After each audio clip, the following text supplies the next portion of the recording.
വിശുദ്ധ ലൂക്ക അറിയിച്ച നമ്മുടെ കർത്താവ് ഈശോമിശിഹായുടെ പരിശുദ്ധ സുവിശേഷം 7-ാം അധ്യായം 11 മുതൽ 23 വരെയുള്ള തിരുവചനങ്ങൾ. നായിനിലെ വിധവയുടെ മകനെ പുനർജീവിപ്പിക്കുന്നു. അതിനുശേഷം അവൻ നായിൻ എന്ന പട്ടണത്തിലേക്ക് പോയി. ശിഷ്യന്മാരും വലിയ ഒരു ജനക്കൂട്ടവും അവനെ അനുഗമിച്ചു. അവൻ നഗരകവാടത്തിനടുത്തെത്തിയപ്പോൾ മരിച്ചുപോയ ഒരുവനെ ചിലർ എടുത്തുകൊണ്ടുവരുന്നത് കണ്ടു.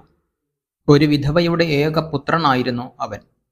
പട്ടണത്തിൽ നിന്ന് വലിയൊരു ജനക്കൂട്ടവും അവളോടൊപ്പം ഉണ്ടായിരുന്നു. അവളെ കണ്ട് മനസ്സലിഞ്ഞ് കർത്താവ് അവളോട് പറഞ്ഞു, കരയണ്ട. അവൻ മുന്നോട്ട് വന്ന് ശവമഞ്ചത്തിന്മേൽ തൊട്ടു. അത് വഹിച്ചിരുന്നവർ നിന്നു. അപ്പോൾ അവൻ പറഞ്ഞു, യുവാവേ, ഞാൻ നിന്നോട് പറയുന്നു, എഴുന്നേൽക്കുക.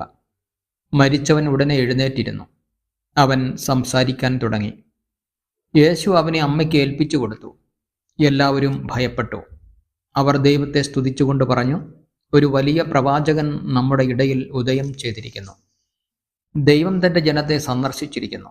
അവനെപ്പറ്റിയുള്ള ഈ വാർത്ത യൂദയ മുഴുവനിലും പരിസരങ്ങളിലും പരന്നു. ഈ സംഭവങ്ങളെപ്പറ്റിയെല്ലാം യോഹന്നാന്റെ ശിഷ്യന്മാർ അവനെ അറിയിച്ചു.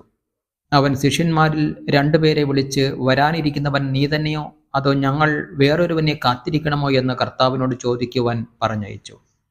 അവർ അവൻ്റെ അടുത്ത് ചെന്ന് പറഞ്ഞു, വരാനിരിക്കുന്നവൻ നീ തന്നെയോ അതോ ഞങ്ങൾ വേറൊരുവനെ കാത്തിരിക്കണമോ എന്ന് ചോദിക്കുവാൻ സ്നാപക യോഹന്നാൻ ഞങ്ങളെ നിന്റെ അടുത്തേക്ക് അയച്ചിരിക്കുന്നു. അപ്പോൾ യേശു വളരെ പേരെ രോഗങ്ങളിൽ നിന്നും പീഡകളിൽ നിന്നും അശുദ്ധാത്മാക്കളിൽ നിന്നും സുഖപ്പെടുത്തുകയും അനേകം കുരുടന്മാർക്ക് കാഴ്ച കൊടുക്കുകയും ചെയ്തു.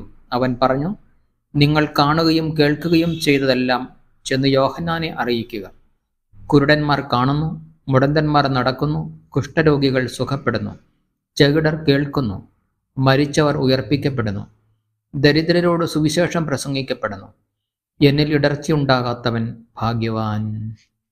നമ്മുടെ കർത്താവായ മിശിഹായ്ക്ക് സ്തുതി.